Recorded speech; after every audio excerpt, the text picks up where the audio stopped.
हमलाको हमला, हमलाको हमला, हमलाको हमला। नमस्कार आदरणीय दर्शक, आज हामी नेपाल भारत सम्बन्धको बारेमा चर्चा परिचर्चा र बहस गर्न गइरहेका छौँ। नेपाल भारत सम्बन्धको कुरा गर्दाखेरि यसका धेरै पाटाहरू छन्, धेरै आयामहरू छन्।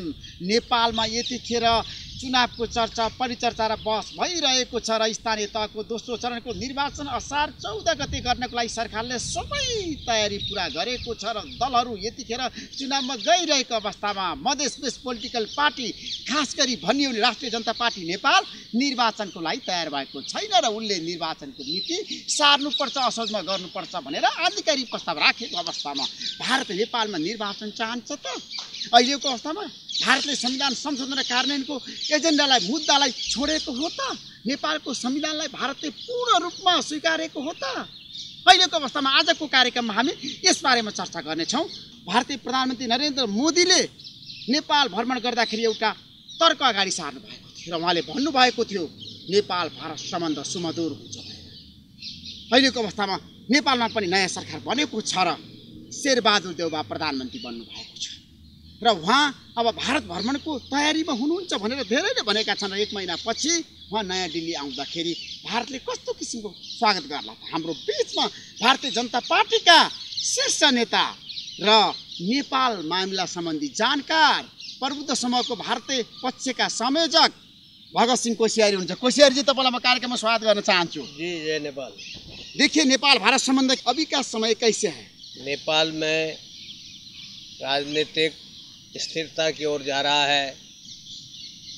जब से प्रचंड जी पहले प्रधानमंत्री बने, फिर अपनी शर्त के अनुसार उन्होंने प्रधानमंत्री का पद छोड़ दिया और नए प्रधानमंत्री देउबा जी बन गए, तो ऐसा लगता है कि पार्टियों में आपस में धीरे धीरे आपसी सहमति बन रही है, विचार बन रहा है। और इसके साथ साथ जो लोकल बॉडीज़ के चुनाव की बात थी, लोकल बॉडीज़ के चुनाव का पहला चरण पूरा हो गया है और मुझे लगता है कि दूसरा चरण भी पूरा होगा। तो एक प्रकार से नेपाल में इलेक्शन होना चाहिए। भगत सिंह कोश्यारी जी, भारतीय जनता पार्टी का दृष्टिकोण है कि नहीं? आप बता दीजिए, आप नेपाली जनता को आश्वस्त पार दीजिए। भगत सिंह कोश्यारी जी, आप ऋषि धमाला का साथ में। ऋषि धमाला आप ज़्यादा बोलोगे तो क्या होगा? मैं सब अपने आप बोलूँगा। धीरे धीरे आज नेपाल ऐसा लग रहा है कि प्रजातंत्र वहाँ मजबूत हो रहा है, डेमोक्रेसी मजबूत हो रही है। पहला चरण शांतिपूर्वक हो गया, तो वहाँ के नेता जो हैं, मेरा विश्वास है मिलजुल करके उसको दूर करेंगे और निश्चित रूप से चुनाव होंगे और अच्छी तरह से लोकल बॉडीज़ के भी चुनाव होंगे, ऐसा मेरा विश्वास है। लोकल बॉडी का इलेक्शन होना चाहिए, केंद्रीय प्रदेश का चुनाव होंगे, कारण चाहिए वाली तो बात ही छोड़ो। पार्लियामेंट का इलेक्शन भी होना चाहिए। इलेक्शन का विकल्प तो नहीं है नेपाल में भगत सिंह कोश्यारी जी। जी लेकिन मधेस बेस पोलिटिकल पार्टी अभी भी चुनाव नहीं चाहता है। ऐसे पूछ रहे हो जैसे कि मैं महंत ठाकुर ने चुनाव को अस्वीकार कर दिया है। महंत ठाकुर भारत लोकल बॉडी का चुनाव का एक ऋषि धमाल महंत ठाकुर कोई भारत का नेता नहीं है, कोई भारत का एजेंट नहीं है। वो नेपाल के जाने माने प्रतिष्ठित नेता हैं। वो कांग्रेस में भी एक ज़माने में बहुत अच्छे नेता थे और जितनी मेरी जानकारी है बहुत सुलझे हुए नेता हैं और इतने समझदार व्यक्ति हैं। और हो सकता है किसी मामले में उनके नेपाल के कुछ नेताओं से मतभेद हो और उनके कुछ डिमांड्स हों, तो मेरा विश्वास है कि वहाँ के नेपाल के नेता बैठ करके उसका समाधान निकालेंगे। और समाधान तो अभी तक तो नहीं निकला। अरे नहीं निकला तो मैं थोड़ी निकालूंगा, मोदी जी थोड़ी निकालेंगे, नेपाल के लोग निकालेंगे। नेपाल का समाधान कोई अमेरिका, चीन और हिंदुस्तान थोड़ी निकालेंगे, तो वहाँ के लोग बैठ के निकालें। आज का दिन में चुनाव के लिए तैयार नहीं है। वो तैयार नहीं है तो तैयार नहीं है तो भाजपा, भारतीय जनता पार्टी, कांग्रेस या हमारे यहाँ की सरकार ये थोड़ी उनका गला पकड़ेगी। हम तो केवल इतना ही जानते हैं कि नेपाल का भला इसमें है कि वहाँ चुनाव हों, ढंग से हों और सब लोग मिल करके, जिसको हम लोग कहते हैं कंसेंसस, सहमति, उसके आधार से आगे बढ़े। और मुझे लगता है कि नेपाल के नेता बहुत प्रबुद्ध हैं, समझदार हैं। अरे भाई मेरी बात, नेपाल के इलेक्शन, भारत कोई इंटरफेयर तो छोड़ो, भारत वहाँ इंटर भी नहीं कर रहा है। फेयर की तो बात ही छोड़ो, है ना? भारत का कोई इंटरफेयर करेगा? नेपाल के लोग क्या कोई कमजोर है क्या? तो हमारे देउबा जी प्रधानमंत्री बने, प्रचंड जी हैं, ओली जी है, सब है। उनका चूंकि अपना अपना दृष्टिकोण रहता है, हर एक की राजनीति रहती है, हर एक को राजनीति करनी है। वो तो राजनीति के कारण से वो आपस में, नेपाल के राजनीति में भारतीय जनता पार्टी का अभी का समय हस्तक्षेप नहीं है, कोई हस्तक्षेप नहीं है हमारे आंतरिक मामले में कोई नहीं है, किसी भी हालत में नहीं है। ये केवल जब वहाँ के लोग, तो था, कभी नहीं था, कभी नहीं, राजनीति में भारत कभी इंटरफेयर नहीं करता है। हम जब कोई भी देश जब अपनी कमजोरी को छिपाने के लिए दूसरे पर आरोप लगाते हैं, वो बैठ करके अपनी हल करे। हम कब मना कर रहे हैं, वो हल करें। तो नेपाल में माइक्रो मैनेजमेंट है ना। आप जो हल नहीं कर, सुनो ऋषि, आप लोग क्या करते हो जब आप खुद समस्या का हल नहीं कर सकते हो, फिर कहते हो कि भारत इंटरफेयर कर रहा है। हम कोई इंटरफेयर नहीं कर रहे हैं, हमारा कोई इंटरफेयर नहीं करता है। हाँ, उनका सहयोग है, उनको डेवलपमेंट करना है, उनको रेल चाहिए, उनको सड़क चाहिए, हमारे भाई हैं, हमारे मित्र हैं, हमारे बंधु हैं। विकास होना चाहिए, विकास के मामले में सुनो भाई, नेपाल में प्रधानमंत्री बनाना है, मंत्री बनाना है, आपका चाहना है, रुचि है कि नहीं? देखिए, हमारी कोई रुचि नहीं होती वहाँ। नेपाल की जनता जिसको चाहेगी, हिंदुस्तान की जनता ने मोदी जी को चाहा, मोदी जी प्रधानमंत्री बन गए। हिंदुस्तान की जनता ने अटल जी को बन गए, मनमोहन सिंह साहब का बन गए। आपके यहाँ भी आपकी जनता जिसको चाहिए वो बनेगा। तो भारत और अमेरिका और चीन के कहने से थोड़ी कोई बनेगा। इसलिए ये बार बार जो वहाँ कहा जाता है, इसकी भ्रांति को दूर करिए आप।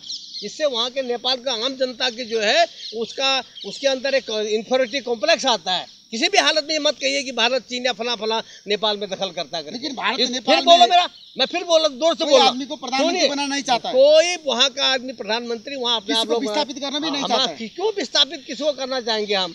वहाँ की जनता चाहेगी। वहाँ की जनता इतनी श्रेष्ठ है, इतने अच्छे लोग हैं, वो लोग जिसको चाहेंगे उसको बनाएंगे। आप लोग देखो ऋषि, आज से ये इसको अंतिम बार का सवाल समझो। आज से नेपाल में सवाल ही मत करना। इस सवाल के करने से नेपाल के लोगों में इंफीरियरिटी कॉम्प्लेक्स आ रहा है। उनको लगता है जैसे हम छोटे हैं, कम हैं। वो जनता में भ्रम फैलता है। आप पत्रकार हो, वहाँ के नेता हैं, अगर यही लोग अगर भारत भारत चिल्लाएंगे, अभी हमारे यहाँ कहते हैं ना, एक ने कहा भेड़िया आ रहा है, भेड़िया आ रहा है, और भेड़िया आ रहा है, भेड़िया पहले नहीं आया, दोबारा आया, तीबार आया, चौथा बार भेड़िया आया, खा गया। ऐसे बार बार क्यों बोलते हो ऐसा कि भेड़िया आया, भेड़िया आया, भेड़िया आया, भेड़िया, भारत आया, भारत आया, भारत आया। दो कोई ओली जी बोले चाहे कोई बोले। केपी शर्मा ओली ने कहा है कि नेपाल के राजनीति में, राष्ट्रीय मामला में भारत का दखल है। अगर उनको बनाने में भारत ने दखल दिया तो बोले वो। जब उनको बनाने में भारत ने दखल नहीं दिया तो दूसरे को बनाने में भारत को दखल देगा। अगर उनको बनाने में भारत ने दखल, अगर ये स्वीकार करते हैं कि उनको बनाने में भारत का हाथ है, तो मैं कुछ बात करता हूँ आगे। अगर वो बोलो, उनसे पूछो क्या तुमको प्रधानमंत्री बनाने में भारत का हाथ था? हमला को हमला, हमला को हमला। अगर वो हाँ कहते, अरे भाई सुनो, भारत का चाहना अरे सुनो मेरी बात। अगर तुम्हारे ओली जी ये कहते हैं कि मेरे को बनाने में भारत ने दखल दिया है, भारत का हाथ था, अगर ये बोलते तब फिर मैं आगे सवाल आपके पास जवाब दें। पहले उनसे पूछिए क्या तुमको प्रधानमंत्री बनाया उसमें भारत का हाथ है? पूछिए उनसे क्या माधव नेपाल को बनाया उसमें भारत का हाथ है? क्या उनके पार्टी के खनाल को प्रधानमंत्री बनाया, क्या भारत का हाथ है? पूछिए उनसे, है क्या भारत भारत चिल्लाते हो?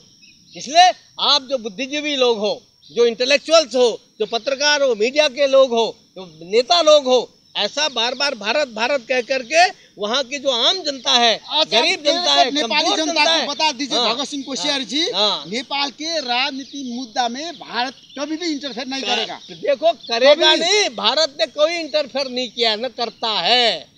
किसी को मंत्री, प्रधानमंत्री, सचिव बनाने के लिए माइक्रो मैनेजमेंट में भारत का दखल नहीं है। कोई दखल नहीं भारत का है। ये केवल नेपाल, इंटरेस्ट नहीं है, रुचि का विषय नहीं है। कोई नहीं, हमारा रुचि इतना ही है कि नेपाल की सरकार अच्छी तरह से चले, वहाँ डेमोक्रेसी पक्की हो, वहाँ का डेमोक्रेसी अपने प्रजातंत्र वहाँ पक्का हो, और वहाँ के लोग सुखी रहें, वहाँ के लोग अच्छे रहें। वहाँ अगर अच्छी व्यवस्था बागमती होगी तो हमको अच्छा लगेगा। वहाँ अगर क्या कहते हैं मुक्तिनाथ में और पशुपतिनाथ में अच्छी व्यवस्था होगी तो अच्छा लगेगा। तो लाखों लोग मेरे यहाँ से वहाँ जाते हैं, और इसी प्रकार से वहाँ के लोगों की इच्छा रहती है। हरिद्वार अच्छा रहेगा तो उनको अच्छा लगेगा, केदारनाथ अच्छा रहेगा तो उनको अच्छा लगेगा। हम अपने सांस्कृतिक संबंध हैं, हम उनकी तरह से चलते हैं। नेपाल का प्रगति और विकास भारत का भी चाहना है, बिल्कुल चाहना है, नरेंद्र मोदी का भी चाहना है। उसमें दो समृद्धि, स्थायित्व, भैया हम सब नेपाली का एजेंडा है, यही एजेंडा है। यही हम चाहते हैं कि वहाँ नेपाल में विकास होना चाहिए। भगत सिंह कोश्यारी जी, मैं भी चाहता हूँ, मोदी जी भी चाहते हैं, दुनिया चाहते हैं कि वहाँ का विकास हो।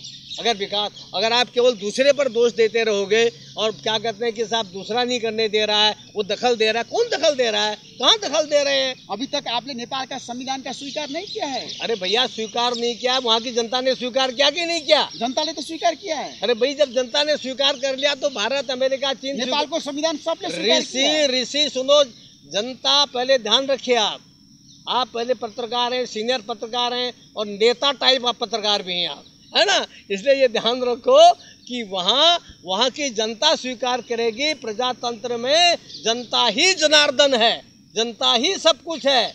इसलिए वहाँ की जनता की सेवा करो, वहाँ की जन भावनाओं का आदर करो और वहाँ की किसी भी उसकी, चाहे कोई बिल्कुल छोटा हो, छोटे से चाहे एक मुट्ठी भर लोग हों, किसी जाति के हों, किसी पंथ के हों, उन सब का आदर करते हुए, एक मिनट, उन सब को साथ लेते हुए चलोगे, उस जनता का आदर करोगे तो अपने आप ही राजनीति अच्छी हो जाएगी और वहाँ पर फिर दूसरा चिल्लाना बंद हो जाएगा। और ये तो नेपाल का संविधान को सबने वेलकम किया है। ये तो आप सुनो मेरी बात। भगत सिंह कोश्यारी जी, भारत ने अभी तक आधिकारिक रूप में नेपाल का संविधान का समर्थन नहीं किया। क्या करूँ मैं, वहाँ लिख करके दे दूँ क्या? भारतीय प्रधानमंत्री ने, नरेंद्र मोदी ने लिखकर नहीं दिया है। क्यों देंगे? संविधान का क्या जरूरत है? अभी तक क्या जब भारत का समर्थन, एक बात सुनो, अरे राजनाथ सिंह से मैंने अंतर्वार्ता लिया हूँ। अरे यार तुम फिर वही बात, जब भारत का संविधान बना क्या हमने राजा महेंद्र से कहा कि तू इसका समर्थन लिख करके दे दे?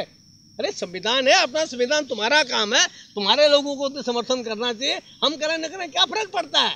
हमारे समर्थन करने से न करने से क्या समर्थन पड़ता है? हम तो ये कह रहे हैं सीनियर लीडर है और नेपाल का परम मित्र भी है भगत सिंह कोश्यारी जी। मैं इसीलिए आज आप क्लियर कट बता दीजिए, नेपाल को संविधान को हम स्वागत करेंगे। मैंने आपको शुरू में कहा है, आज बता दीजिए। मैंने आपको शुरू में कहा है कि संविधान जब आप बना था तब भी मैंने कहा था कि something is better than nothing. कुछ तो आपने किया है, अंधे मामा से काना माँ, अच्छा आपने कुछ कर लिया है और जो कमी रहेगी आगे आप लोग ठीक कर लेंगे। अब आज इतने दिनों बाद आप ऐसा सवाल पूछ रहे हैं, इसका मतलब है कि कहीं न कहीं आप लोग जबरदस्ती नेपाल में जो भारत के विरोध में कुछ चर्चा कराना चाहते हैं। क्या मतलब इस सवाल पूछने का? नेपाल में भारत तो गतिविधि नहीं होना चाहिए, ये मैं हर बार बहस कर रहा हूँ। तो ये आप गलत पूछते हैं। भारत के खुला, पहले बात सुनो, जो जनमत है उसको सम्मान करना चाहिए। जनमत का हम पूरा सम्मान करते हैं, हम नेपाल की जनता का पूरा सम्मान करते हैं।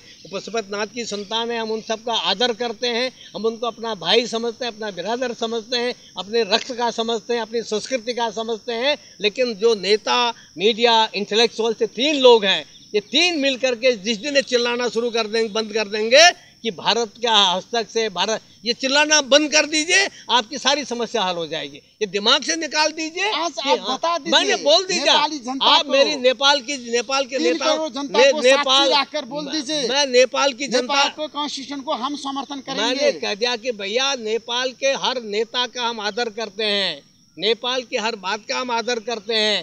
तो इसलिए ये बार बार बोलना कि साहब समर्थन करते हैं, हमने कब समर्थन किया? हमने कब किसके उसके विरोध में बोला? हमारा तो एक ही कहना है। लेकिन सुनो भाई, प्रधानमंत्री नरेंद्र मोदी ने कहा है नेपाल के संविधान में सबका अपनत्व होना चाहिए। तो सबका तो होना ही चाहिए। प्रजातंत्र कहेगा, प्रजातंत्र माने क्या होता है?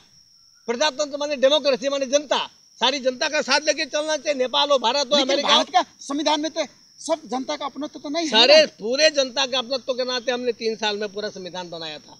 पूरे लोग थे, हम लोग ने सारे उस समय भारत का संविधान में विरोध हुआ था। अरे भाई, है कि नहीं, जारी का समय। भाई मेरी बात सुनो, उस 3 साल इसीलिए बनाने में लगे। आज हम नेपाल में भी कहते हैं समय लग रहा है, कोई बात नहीं, ठीक हो जाएगा। इसलिए कि हमारे यहाँ भी 3 साल लगे थे बनाने में।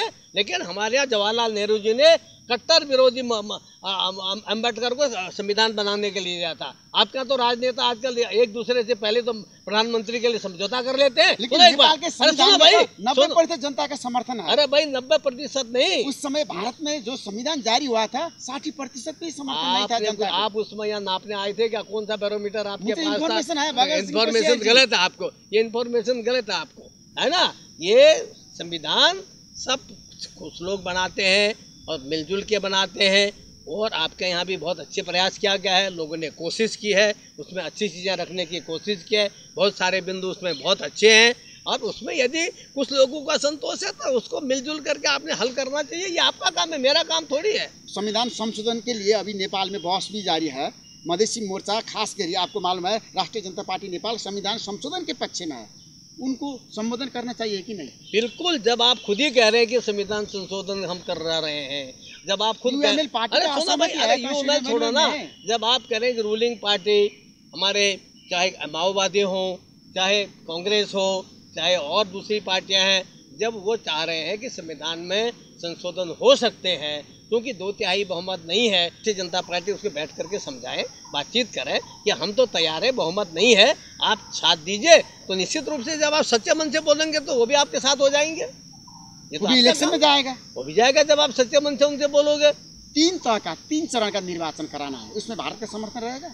अरे भाई भारत बार भारत का तो कराओ, तो क्या चाहिए आपको? इलेक्शन की मशीन चाहिए, पुलिस के लिए गाड़ी चाहिए, क्या फर्ज है? मैं आपके प्रधानमंत्री से और अपने उनसे कहता हूँ भाई इनको फला चीज करो, तो आप जनता को तो मैं नहीं बोल सकता ना, जनता को तो आप बोलेंगे। जिस दिन मैं जनता को बोलने लग जाऊंगा, मेरे प्रधानमंत्री बोलेंगे, मेरी सरकार बोली, मेरे देश का कोई पार्टी का किसी पार्टी का कोई सदस्य बोलेगा, फिर तो दखल हो जाएगा। हम जनता को तो आप ही बोल सकते हैं ना, जनता आपकी है, नेपाल की है।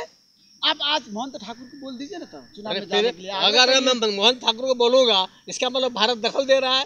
अगर मैं ही बोलने लग गया तो भारत का दखल होगा कि नहीं होगा? एक बार आप कह रहे हो कि आप मत बोलो, फिर कह रहे हो कि आप मोहन ठाकुर को बोल दो। अरे हमको सबको बोल रहे हैं, एक मित्र के नाते हम सबसे कहते हैं कि इलेक्शन में भाग लेना चाहिए। हम तो खुलेआम कह रहे हैं कि इलेक्शन में भाग लेना चाहिए, ये तो हमने खुलेआम कहा, मोहन ठाकुर क्या, हम तो सब लोग उसे कह रहे हैं। लेकिन अगर आप लोग नहीं मना सकते, उनकी कुछ डिमांड है, उनके कुछ चीजें हैं, ये वहाँ के नेताओं का काम है, उनको आपस में बैठे सुलझाएं। मैं थोड़ी करूँगा यहाँ से करके कि समय नेपाल भारत संबंध यार मैं यहाँ से आके वहाँ न्याय, मैं बहुत अच्छे संबंध हैं, बहुत मधुर हैं, बहुत प्यारे हैं। हमारे प्रचंड जी ने बहुत अच्छे संबंध आगे बढ़ाने की कोशिश की, और मुझे लगता है कि देवबा जी प्रधानमंत्री बने हैं तो उनके समय में जब वो 1996 में भी प्रधानमंत्री थे, 2500 पर उन्होंने दस्तखत कराए थे। अब मुझे मालूम है महाकाली संधि पारित किया था, इसीलिए मैं आपको क्या कह रहा हूँ कि देवबा जी प्रधानमंत्री बने हैं, दोनों तरफ की चीज़ों को समझते हैं, तो और अधिक मधुर संबंध होंगे, इसमें कोई संदेह नहीं है। देवबा का समर्थन है भारत को। अरे भाई वहाँ जो बन जाए, हम किसी का समर्थन करते हैं क्या? देवबा के कार्यकाल में अगर ओली जी बने, क्या हमने उनका समर्थन नहीं किया क्या? जो आप अच्छे काम उन्होंने कहा, आए हमारे यहाँ आए, हमने उनका स्वागत किया। प्रचंड जी आए, उनका स्वागत किया। देवबा जी आएंगे, उनका स्वागत करेंगे। अभी जन स्तर में नेपाल भारत संबंध कैसे है? बहुत अच्छा। जन स्तर में सामान्य जनता के अंदर बहुत सद्भाव है। बीच में किसी गलत फहमी से थोड़ा सा लोगों में एक कुछ भ्रांतियाँ हो गई थी, कुछ गलत फहमी हो गई थी। अब इस समय इतना सुंदर है कि सबके सब लोग एक बार फिर ये सोच रहे हैं कि हमारे संबंध फिर से एवरेस्ट की चोटी पर पहुंचेंगे, इतने अच्छे संबंध होंगे। 1950 का उस पर चर्चा चल रही है। जरूरत होगी सुधार,